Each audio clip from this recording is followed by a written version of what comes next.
na tarawih ni raka 20 iliyokubaliwa na Mtume sallallahu alaihi wasallam aliweka Sayyidina Umar bin Khattab. Ilikubaliwa vipi na Mtume? Sababu Sayyidina Umar alipoweka hakuna sahaba hata mmoja alimwambia umefanya makosa. Ni kweli watafikiana masahaba wote walionekosa kwa ajili ya Umar tu wanyamaze?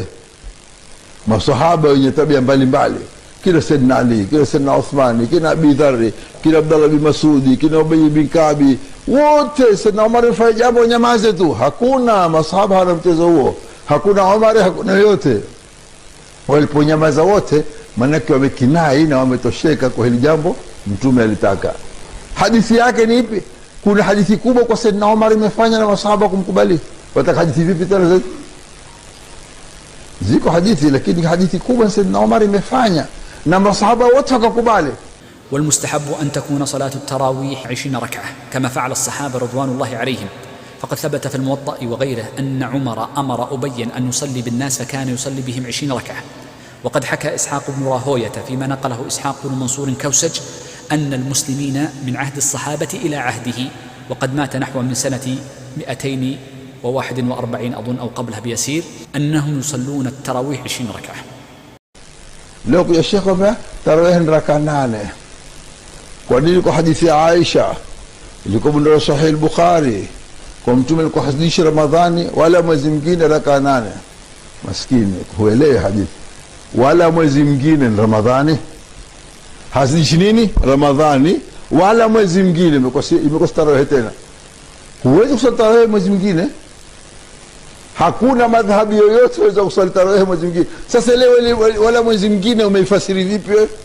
Ile ni qiyamul layl. Raka 8 ni qiyamul layl.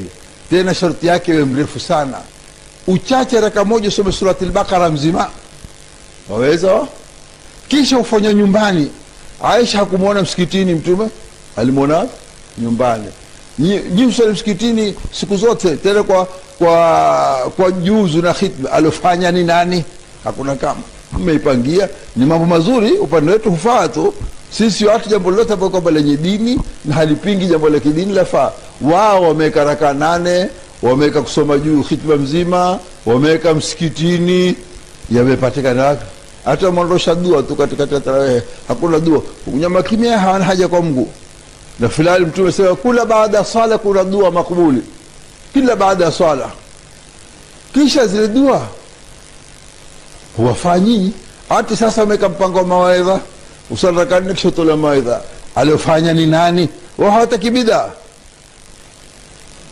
Wao wafanyalo si bid'a. Sisi hata kama litokana kwa Mtume ni bid'a. Hata kama jambo umefanya Mtume, madamu tumefanya sisi ni bid'a. Wao wakafanya jambo hata wakaliunda wao si bid'a. Atotoa khutba. Raka 4 akatoa khutba, raka nyingine akatoa khutba, kisha baada ya witri akamaliza hawataki dua. Ni nani aliweka kwa khutba? Sayyidina Umar aliweka? Sayyidina Ali aliweka? Maimamu kwa hata aloshiria? Hii jamani ni ushindani. Tarawih ni raka 20. Mwenyewe atakusali raka 2 swali. Utakupata sunna, lakini tarawih utakuwa umeswali sunna tu, swali raka 2. Ukitaka kusali jamaa swali, watakusali peke swali, watakusali 4 swali, watakusali 8 swali, 12 swali. Hakuna mani, lakini kuziwia araita alladhi yanha abdan idha salla, usiongeze 8. Aliyosema hivyo nani? Usiongeze 8. Rawahu nani? Alipokea usiongeze 8. Alipokea nani? Mtume alikuwa hazidishi. Basi Mtume kama hazidishi ndio amekataza usizidishe. Usimchezee Mtume namna hiyo bwana. Kwa kufanya Mtume mpeleka huku, kimpeleka huku, mmoja mpeleka sokoni, mmoja mpeleka baharini kwa sababu hawa yako.